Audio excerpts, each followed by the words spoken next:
నమస్తే సార్. నమస్తే. Sir CSDS అనే లోక్నీతి సర్వే ఏ కులం వారు ఎంత ఓటేశారు అని చెప్పేసి ఏపీలో సర్వే చేసింది అని చెప్పేసి అంటున్నారు. ఇది ఎలా ఉంది సార్ వివరాలు? సిఎస్డిఎస్ అంటే centre for the study of developing societies. ఈ సంస్థ రజనీ కోతార్ అని ఒక very very popular political scientist. ఆయన ఈ దేశంలో కులం ఎలా మారుతూ వస్తుంది, ప్రజెంట్ కులం పాత్ర ఏంటి, దీని మీద ఆయన ఎక్కువ స్టడీస్ చేశాడు, పుస్తకాలు రాశారు. ఆయన 1963లో దీన్ని స్థాపించారు, సిఎస్డిఎస్ అని. సో ఈ సంస్థ లోక్నీతి అనే ఒక ప్రోగ్రామ్ని స్టార్ట్ చేసింది. ఆ లోక్నీతి ప్రోగ్రామ్ ఏంటంటే pre poll studies, post poll studies చేస్తారు. అంటే ఎన్నికల ముందు, ఎన్నికల తర్వాత. ఎన్నికల్లో ప్రధానంగా డిసైడింగ్ ఫ్యాక్టర్స్ ఏంటి, ఏ కులాలు ఎవరికి ఓట్లేసాయి, అట్లాగే క్లాస్ సైడ్ అంటే పూర్ ఎవరికేసాయి, మిడిల్ క్లాస్ ఎవరికేసాయి, రిచ్ ఎవరికేసాయి, దీని అనాలిసిస్ విత్ డేటా వాళ్ళు సర్వే చేస్తారు. ఆ డేటాని విశ్లేషించి మనకు అందిస్తారు. అలాగా సిఎస్డిఎస్ లోకనీతి సర్వే చేసి హిందూ పేపర్తో టైఅప్ అయ్యారు వాళ్ళు. హిందూ పేపర్లు వరుసగా వస్తున్నాయి, వివిధ రాష్ట్రాల వరుసగా వాళ్ళు ప్రకటిస్తున్నారు. నేను ఆయన సంజయ్ సింగ్ అని ఆయన ఇంటర్వ్యూ కూడా, సంజయ్ కుమార్ ఆయన ఇంటర్వ్యూ కూడా న్యూస్ లాండ్రీ అనే ఒక యూట్యూబ్ ఛానల్కి ఆయన చాలా సుదీర్ఘమైన ఇంటర్వ్యూ ఇచ్చారు. మొత్తం నేను విన్నాను. సో వాళ్ళ డేటాని మనం ఆంధ్రప్రదేశ్ వరకు మాత్రం ఇప్పుడు మాట్లాడుతున్నాం. సో ఓవరాల్గా దేశంలో కూడా వాళ్ళు డేటా ఇచ్చారు. దేశంలో కూడా ఆయన ప్రధానంగా చెప్పింది ఏంటంటే రామ్ మందిర్ ఇవన్నీ పెద్దగా వర్కౌట్ అవ్వలేదు. రియల్ ఇష్యూస్ ప్రజలకు ఏవైతే ఉన్నాయో, అంటే నిత్యావసరాల ధరలు కావచ్చు, సామాజిక న్యాయం కావచ్చు, ఇది ప్రధానంగా పనిచేస్తాయి ఈసారి. అయితే బీజేపీకి 68 సీట్లు గతంతో పోలిస్తే తక్కువ వచ్చాయి, కానీ ఓవరాల్గా బీజేపీకి భయంకరమైన యాంటీ ట్రెండ్ అయితే లేదు. ఎందుకంటే 1% ఓట్లు మాత్రమే తగ్గాయి గతం కంటే. కాబట్టి పెద్ద తేడా లేదు. 1% తగ్గాయి, కానీ అది మనకున్న ఎలక్షన్ మెథడ్ ఏదైతే ఉందో దీనివల్ల 68 సీట్లు తగ్గాయి, కానీ ఓవరాల్గా ప్రజల్లో తీవ్ర వ్యతిరేకత అయితే లేదు. గతంలో 2019 ఎలక్షన్లో దేశభక్తి, జాతీయత, మతము, హిందూ మతం, ఈ అంశాలు బలంగా పనిచేస్తే ఈసారి ఆ అంశాలు పనిచేయలేదు. ఈ అంశాలు ప్రధానంగా ఒక అంశం చెప్పాలంటే సోషల్ జస్టిస్, సామాజిక న్యాయం అనేది ఈసారి గట్టిగా పనిచేసింది అనేది వాళ్ళ సర్వేలో వచ్చింది. అయితే ప్రజల్లో వీళ్ళు కొన్ని ప్రశ్నలు కూడా అడుగుతారనమాట. అందులో ఒక ప్రశ్న ఏంటంటే మైనారిటీస్ పట్ల మీ అభిప్రాయం ఏందని హిందూ మెజారిటీ ప్రజలను అడిగినప్పుడు, మైనారిటీస్ కూడా హిందూ మెజారిటీ లాగే ఈక్వల్ హక్కులు ఉండాలి, వాళ్ళకు కూడా బాగుండాలి అనేది 70% ప్రజలు చెప్పారు. ఇది ఒక గొప్ప విషయం అని కూడా ఆయన అనాలిసిస్లో చెప్పారు. సో ఆ రకంగా తీసుకున్నప్పుడు ఆంధ్రప్రదేశ్లో కూడా వీళ్ళు సిఎస్డిఎస్ లోకనీతి సర్వే చేశారు. ఇందులో వీళ్ళు చెప్పిన కొన్ని ఆశ్చర్యకరమైన ఉన్నాయి, కొన్నేమో మనం ఇంతకుముందు అనుకున్న దానికి దగ్గరగా ఉన్నాయి, అందరూ అనుకున్న దానికి కొన్ని దగ్గరగా ఉన్నాయి, కొన్నేమో ఆశ్చర్యకరంగా సర్ప్రైజింగ్గా కూడా ఉన్నాయి. వీళ్ళు ఏమేమి చెప్పారనేది చూద్దాం. వీళ్ళు ఏంటంటే మొత్తం 3 రకాలుగా విభజించారు. ఒకటి తెలుగుదేశం జనసేన ఒక కేటగిరీ, బీజేపీ ఒక కేటగిరీ, వైఎస్ఆర్సీపీ ఒక కేటగిరీ, 3 కేటగిరీలుగా డివైడ్ చేశారు. అప్పర్ కులాలు అంటే అగ్ర కులాలు, సోకాల్డ్ అగ్ర కులాలు అంటాం కదా, కమ్మ, రెడ్డి, కాపు, క్షత్రియ, బ్రాహ్మణ, వైశ్య, ఇలాంటి ఓవరాల్గా అగ్ర కులాలు. ఇందులో రెడ్డి, కమ్మ, కాపు తీసేశారు. వీళ్ళు తీసేసి అగ్ర కులాలు అన్నారు. అంటే బ్రాహ్మణ, క్షత్రియ, వైశ్య, ఇలాంటి అగ్రకులాలు, వెలమ, ఇలాంటి అగ్రకులాలు తెలుగుదేశం జనసేనకు 27.8% ఓట్లేశారు. అంటే తర్వాత బీజేపీకి 5.6% ఓట్లేశారు.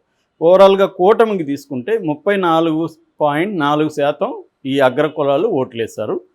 వైసీపీకి 55.6% వేశారు. అంటే దీన్ని బట్టి బ్రాహ్మణ, వైశ్య, క్షత్రియ, వెలమ, ఈ అగ్రకులాలు వైసీపీకి ఎక్కువ వేశారు అనేది వీళ్ళు తేల్చిన ఫ్యాక్ట్. ఇక రెడ్లు మామూలుగానే మనకు తెలుసు, రెడ్లు అంటేనే వైసీపీ వైపు ఉంటారని, కానీ కంప్లీట్గా వైసీపీ వైపు లేరు రెడ్లు అనేది కూడా ఈ సర్వేలో తేలింది. రెడ్లు 29.6% తెలుగుదేశం జనసేనకి వేశారు, 5.6% బీజేపీకి వేశారు. ఓవరాల్గా 35.2% కూటమికి వేశారు, 62% వైసీపీకి వేశారు. అంటే 35% రెడ్లు కూడా కూటమికి వేశారు. ఇది కొంత ఆశ్చర్యకరమైన విషయమే. అంటే ఇంత గణనీయమైన పర్సంటేజీ కూటమికి పడింది రెడ్లల్లో కూడా. అంటే రెడ్లల్లో కూడా వైసీపీ పట్ల వ్యతిరేకత ఉంది.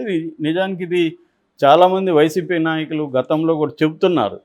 జగన్ ఏంటంటే రెడ్లను కూడా పక్కన పెట్టేస్తాడు. ముఖ్యంగా కాంట్రాక్టులు, గ్రామాల్లో బలంగా ఉన్న రెడ్లు వీళ్ళందరినీ పక్కన పెట్టారు. వాళ్ళంతా కూడా యాంటీగా ఉన్నారనేది ఎప్పటి నుంచో వస్తున్న వార్త. దానికి అనుగుణంగానే ఉంది. నెక్స్ట్ కమ్మ అనగానే మనకు తెలుసు ప్రధానంగా తెలుగుదేశం వైపు ఉంటారు. 64% కమ్మలు తెలుగుదేశం జనసేన కాంబినేషన్కి వేశారు, 4% బీజేపీకి వేశారు. ఓవరాల్గా 68% కమ్మలు ఈ కూటమికి వేశారు. అదే రెడ్లు తీసుకుంటే 62% వేస్తే వైసీపీకి, కమ్మలేమో 68%. అంటే వీళ్ళు మోర్ లాయల్గా ఉన్నారు. ఓన్లీ జగన్కు కూడా వేశారు కమ్మల్లో కూడా 32%. ఇందాక మనం వేరే వీడియోలో చెప్పుకున్నాం, వంశీ, కొడాలి నాని లాంటి కమ్మాస్ కూడా జగన్ వైపు ఉన్నారు. అలాగే కమ్మల్లో కూడా కొంత వ్యతిరేకత ఉండొచ్చు, పవన్ కళ్యాణ్ మీద వ్యతిరేకత ఉండొచ్చు, కాపు కమ్మ కాంబినేషన్ మీద వ్యతిరేకత ఉండొచ్చు. ఏదేమైనా కారణాలు ఉన్నా 32% వైసీపీకి వేశారని ఇది సర్వే చెప్తుంది. అట్లాగే కాపులు అనగానే మనకు సహజంగా పవన్ కళ్యాణ్ వైపు ఎక్కువ ఉన్నారు. సో కాపులు 47.2% తెలుగుదేశం జనసేనకి వేశారు, 15% బీజేపీకి వేశారు. అంటే బీజేపీకి కూడా గణనీయంగా కాపుల ఓట్లు పడ్డాయి. ఓవరాల్గా కూటమికి 62.3% ఓట్లు పడ్డాయి కాపులు. ఓన్లీ మన వైసీపీకి 28%. అంటే కాపులు ఈసారి ప్రిడామినెంట్గా కూటమికి ఓట్లు వేశారు. అది క్లియర్గా మనకు కనబడుతుంది. మనకు ఇది తెలిసిన విషయమే గతంలో. ఇప్పుడు పర్సంటేజ్ రూపంలో వీళ్ళు బయటికి తీసుకొచ్చారు. ఇక గొల్ల కూర్మ, మామూలుగా బీసీల్లో మనకి యాదవులు సంఖ్య పెద్దది. అందుకని జగన్ కూడా సామాజిక సమీకరణాల్లో యాదవులకి పెద్దపీట వేసాడు, కానీ అది వర్కౌట్ అవ్వలేదు. సో యాదవులు కుర్మ అంటే గొల్ల కుర్మ అనేది కాంబినేషన్లో వీళ్ళు చెప్పారు. 47.5% తెలుగుదేశం జనసేన కూటమికి వేశారు, 3.4% బీజేపీకి వేశారు. ఓవరాల్గా గొల్ల కుర్మ 50.9%, అంటే దాదాపు 51% కూటమికి వేశారు, 44% మాత్రమే వైసీపీకి వేశారు. సో యాదవ కుర్మ అంటే గొల్ల కుర్మ కలిసి యాదవ్ అనుకుంటే వీళ్ళు ప్రిడామినెంట్గా మన కూటమికి పడ్డాయి. అట్లాగే గౌడ్ అని ఒక సపరేట్గా వీళ్ళు గౌడ్ కులానికి సంబంధించి చేశారు. 57% టీడీపీ జనసేన, 19% బీజేపీ. అంటే ప్రిడామినెంట్గా 76% కూటమికి గౌడ్ కులాల ఓట్లు పడ్డాయి. ఓన్లీ 23.8% మాత్రమే వైసీపీకి పడింది. ఇక అదర్ బీసీస్, ఇంకా చాలా బీసీ కులాలు ఉన్నాయి కదా, వాళ్ళందరూ కలిసి టీడీపీకి జనసేనకి 43.3% వాళ్ళు వేశారు, 14.3% బీజేపీకి వేశారు. మొత్తంగా 57.6, అంటే బీసీలు ప్రిడామినెంట్గా కూటమికి పడ్డాయి ఓట్లు, బీసీలు కాపులు. ఇక్కడ అదే మనం చెప్పింది ఇందాక కూడా నేను. సో మొత్తంగా బీసీలలో 35.7% మాత్రమే వైసీపీ పడ్డాయి. నిజానికి జగన్ బీసీలకు పెద్దపీట వేశాడు, బీసీల అనేక చోట్ల సీట్లు ఇచ్చాడు, నా బీసీలు, నా ఎస్సీలు, నా మైనార్టీలు ఇలాగా మాట్లాడేవాడు. అయినా కూడా బీసీలు ఈసారి కూటమి వైపే మొగ్గు చూపారు. ఇక ఈ ఎస్సీలలో ప్రధానంగా మాదిగ ఉంటారు మనకి. ఈ మాదిగ జనరల్గా అయితే మాదిగ యాంటీ వైసీపీనే ఉన్నారు గతంలో కూడా, ఇక్కడ కూడా ఇప్పుడు అదే కనబడుతుంది. 52% తెలుగుదేశం జనసేన వాళ్ళకి మాదిగలు ఓట్లేశారు, 4% బీజేపీకి వేశారు. మొత్తంగా కూటమికి 56% మాదిగలు కూటమికి వేశారు, ఓన్లీ 44% మాత్రమే వైసీపీకి వేశారు. అంటే మాదిగలు ప్రెడామినెంట్గా కూటమికి వేశారు. మాలలు బేసిక్గా అయితే ట్రెడిషనల్గా వైసీపీకి బలంగా ఉంది, కానీ ఇప్పుడు ఇక ఓట్లు అయితే ఈసారి అట్లా వేయలేదు. మాలలు కూడా 41.5% జనసేన టీడీపీకి, 9.2% బీజేపీకి, ఓవరాల్గా 50.7% మాలలు కూటమికి వేశారు, ఓన్లీ 47.7% మాత్రమే వైసీపీకి. సో మాలల్లో కూడా వైసీపీకి తగ్గిపోయింది బాగా. ఇక అదర్ ఎస్సీస్, ఇంకా చాలా రెల్లి ఇలాంటి వేరే ఎస్సీస్ ఉన్నారు. వాళ్ళల్లో 38.5% టీడీపీ అండ్ జనసేన, 11.5% బీజేపీ, ఓవరాల్గా 50% ఎస్సీలు కూటమికి వేశారు, 46% మాత్రమే వైసీపీకి వేశారు. ఓవరాల్గా ఎస్సీలలో కూడా ప్రిడామినెంట్గా మనకి కూటమికి ఓట్లు పడ్డాయి. ఇక ముస్లింలు మామూలుగానే ముస్లింలు ఈసారి బీజేపీ గెలిచింది కాబట్టి వైసీపీకి వేస్తారన్నారు. ఇంతకుముందు కూడా మైనారిటీలు వైసీపీ వైపు ఉన్నారు. కానీ ఇక్కడ ఈ చూస్తే కొద్దిగా సర్ప్రైజింగ్ ఉంది. ముస్లింలు కూడా కూటమికి బలంగానే వేశారు. 32.4% టీడీపీ జనసేనకు పడితే 4% బీజేపీకి ముస్లింలు వేశారు. అంటే బీజేపీ పట్ల కంప్లీట్గా ముస్లింలు వ్యతిరేకంగా లేరు, ఒక 4% అనుకూలంగా ఉన్నారు. ఓవరాల్గా 36.6% కూటమికి ఓట్లు వేశారు. 53.5% వైసీపీకి. ముస్లింలు అయితే ప్రిడామినెంట్గా వైసీపీకి పడ్డాయి, కానీ కొంత గణనీయమైన సంఖ్యలో కూటమికి కూడా ముస్లింలు వేశారు. దీనికి ప్రధాన కారణం చంద్రబాబు ముస్లింలకి హామీలు ఇవ్వడం, లోకేష్ చంద్రబాబులు పదే పదే వాళ్ళతో సమావేశం అవ్వడం, ఇవన్నీ కూడా చంద్రబాబు చేసిన ఈ ప్రయత్నాలు ఏవైతే ఉన్నాయో అది కొంత వర్కౌట్ అయినట్టుగా మనకు అర్థమవుతుంది. ఇక క్రిస్టియన్స్ అంటేనే మనకి జగన్ వైపు ఉంటారనుకుంటాము, కానీ ఇక్కడ క్రిస్టియన్స్లో కూడా ఎక్కువ భాగం ఇటు కూటమికి కూడా వేశారు. 32.4% క్రిస్టియన్స్ తెలుగుదేశం జనసేన కూటమికి వేశారు. ఓన్లీ 3% మాత్రం బీజేపీకి పడింది. ఓవరాల్గా 37% కూటమికి క్రిస్టియన్స్ వేస్తే 55% జగన్కి పడ్డాయి. అంటే ఈ రకంగా క్రిస్టియన్ల కూడా కూటమికి మంచి ఓట్లు వచ్చాయి. ఇక అదర్స్ తీసుకుంటే ఓవరాల్గా కూటమికి 63% కూటమికి పడితే 25% వైసీపీకి పడ్డాయి. ఇక మనం ఓవరాల్గా దీన్ని మనం సమప్ చేస్తే మోర్ దాన్ 60% గౌడ, కాపు, కమ్మ ఓట్లు కూటమికి పడ్డాయి. బీసీలు, మాదిగా, మాలలు కలిపి ఒక 50% పైన కూటమికి పడ్డాయి.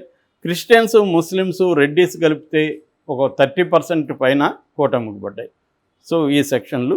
ఇక వైసీపీకి పడింది రెడ్డి అండ్ మైనారిటీలు 50% పైన, మాలలు, ఇతర ఎస్సీలు, యాదవాలు, మాదిగలు వీళ్ళు కలిపితే 40% పైన, అదర్ బీసీస్ 30% పైన, కాపులు, ఎస్టీలు, గౌడ్లు 20% పైన. ఓవరాల్గా బీసీలు, ఎస్సీలు, కాపులు వీళ్ళు కూటమికి ఎక్కువగా వేసినట్టుగా తెలుస్తుంది. ఇక క్లాస్ తీసుకుంటే 10 మందిలో 9 పేదవాళ్ళు, 10 మంది పేదవాళ్ళు ఉంటే అందులో 9 కూటమికి వేశారు. అంటే పేదల ఓట్లు కొంత వైసీపీకి ఎక్కువ పడ్డాయి. Lower middle class and middle class 10 మందిలో 5 మంది కూటమికి వేశారు. అంటే 50% పైన కూటమికి వేశారు. రిచ్లో 60% కూటమికి వేశారు. ఓన్లీ 40% మాత్రమే వైసీపీకి వేశారు. ఇక ఏజ్ గ్రూప్ తీసుకుంటే బిలో 25 ఇయర్స్ ఉన్న యంగ్ బ్యాచ్ 50% పైన కూటమికి వేశారు. 26 నుంచి 35% వాళ్ళు, 2/3 వాళ్ళు ఇది బలంగా కూటమికి పడ్డాయి. తర్వాత అంతకంటే 36 నుంచి 100 లోపల వాళ్ళేమో ఒక 150 మంది కూటమికే వేశారు. మెన్ ఎక్కువ కూటమికి వేస్తే ఉమెన్ ఎక్కువ వైసీపీకి వేశారు. సో ఇది ఓవరాల్గా అంటే ఇది కూడా సోషల్ ఈ కాంబినేషన్ ఏదైతే ఉందో కాపు, బీసీ ఈ కూటమికి వర్కౌట్ అయింది, వైసీపీకి వర్కౌట్ అవ్వలేదు అనేది లోక్నీతి CSDS వాళ్ళు తేల్చిన సర్వే.